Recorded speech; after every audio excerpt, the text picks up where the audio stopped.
Assalamualaikum warahmatullahi wabarakatuh. Bismillahirrahmanirrahim. Alhamdulillahirabbil alamin. Allahumma shalli wa sallim wa barik ala nabiyyina wa maulana Muhammadin wa ala alihi wa sahbihi ajma'in. Ma'asyiral viewers wa subscribers rahimani wa rahimakumullah. Kami perkenalkan sebuah kitab yang jami' sekali, yang merangkum seluruh aspek-aspek agama Islam yang paling mendasar bagi setiap muslim, yaitu terjemah lengkap kitab Rahmatul Ummah fi Ikhtilafil A'immah, kompilasi hukum Islam abad ke-8 Hijriyah, mulai dari madhab mainstream hingga madhab gokil dalam tanda kutip.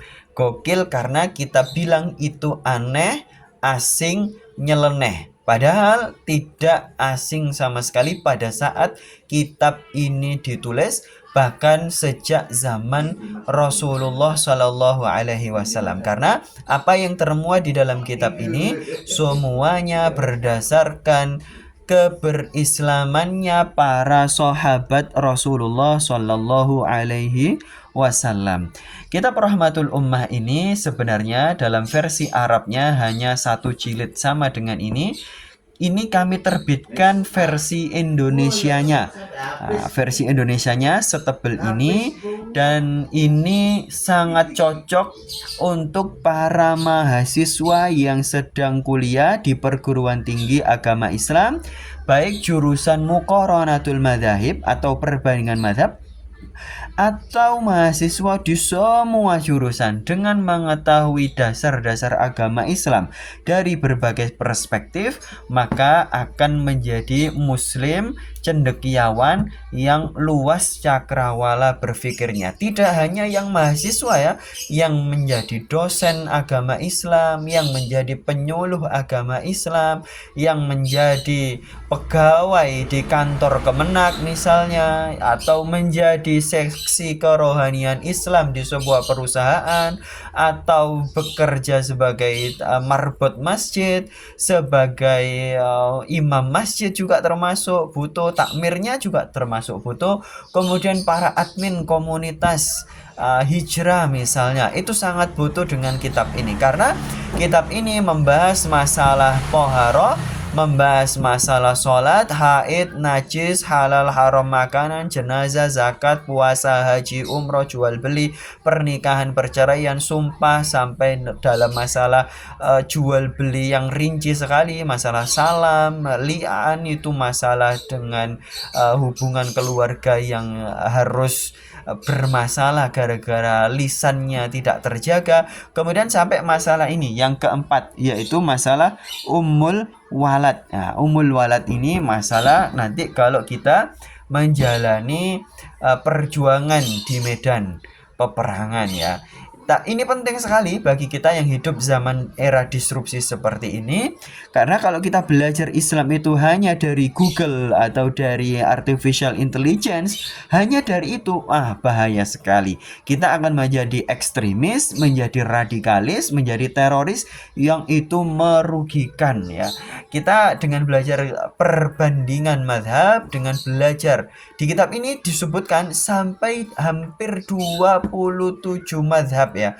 Dengan belajar itu kita kemudian akan menjadi muslim yang toleran, yang ramah, yang mudah terhadap sesama muslim, itu tidak suka menjustis kesalahan, bisa memahami perbedaan, apalagi muslim yang beda negara, beda sejarah, beda kondisi keamanan sosialnya, beda budayanya. Ini sangat cocok, terutama juga mereka muslim-muslim yang berada di mancanegara atau mahasiswa, beasiswa di kampus-kampus luar negeri. Ini cocok ya, supaya tidak merasa berdosa, padahal yang di jalan itu benar sesuai dengan ajaran Islam, tapi berbeda saja dengan ajaran Islam yang dilakoni sejak kecil, karena selama ini tinggal di Indonesia, model berislamnya itu ya seperti itu. Kemudian kalau ke luar negeri, ternyata Islamnya kok berbeda, jangan-jangan saya berdosa. Nah, itu tidak akan terjadi seperti itu. Adapun yang di belakang ini, jilid 1-nya ini, jilid 2, jilid 3 yang warna biru, jilid 4 yang warna hitam. Ini adalah versi bilingualnya.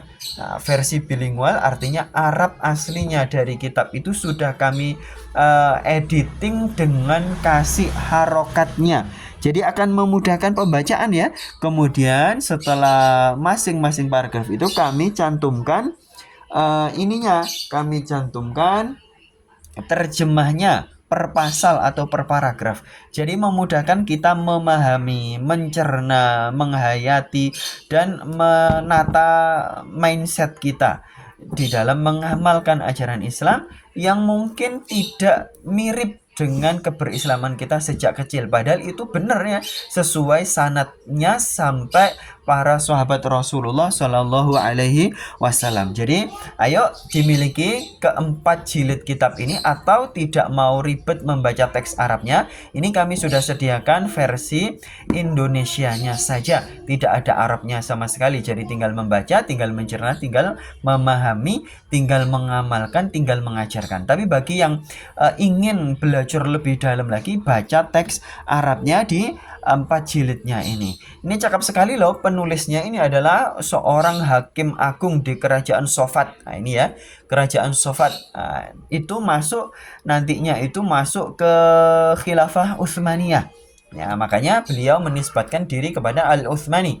Nah, kemudian beliau itu ternyata tinggalnya itu masih wilayah kerajaan Sofat itu, kalau zaman dulu itu masuk wilayah Damaskus. Nah, makanya disebut Ad-Dimashqi. Nah, kemudian beliau mazhab aslinya itu adalah mazhab Asy-Syafi'i. Nah, ternyata beliau ini dari naskah manuskrip yang kami dapatkan ternyata adalah masih keturunan bangsa Quraisy. Jadi sama dengan Nabi Muhammad, sama dengan Imam Asy-Syafi'i dan para ulama yang lainnya yang memang punya nasab sampai bangsa Quraisy. Jadi cakep sekali kitab ini. Ayo segera dimiliki, segera beli untuk diri sendiri, dikoleksi sendiri, atau diwakafkan ke masjid, di perpustakaan, di kantor-kantor pemerintahan misalnya, di KUA ya. Itu perlu punya ini supaya ada referensi ketika ada situasi-situasi yang tidak memungkinkan untuk sesuai dengan standar. Nah, ini ada pilihannya hampir 27 mazhab yang asing menurut kita. Jadi kita tidak mengklaim bahwa keberislaman kita yang sejak kecil itu sebagai satu-satunya Islam yang benar. Nah, tapi ada pilihan yang lainnya, yaitu masalah-masalah yang diikhtilafi, yang tidak disepakati. Kalau yang ijma itu yang sudah disepakati. Nah, tebelnya seperti ini ya. Ini harganya terjangkau untuk zaman sekarang, dan tidak akan kok kita menjadi miskin gara-gara kita belanja buku, belajar untuk agama Islam, lalu kita menjadi miskin. Miskin itu bukan gara-gara belajar Islam ya, tapi gara-gara yang lainnya. Ayo segera dibeli. Wabillahi taufiq wal hidayah wal ridha wal inayah. Assalamualaikum warahmatullahi wabarakatuh.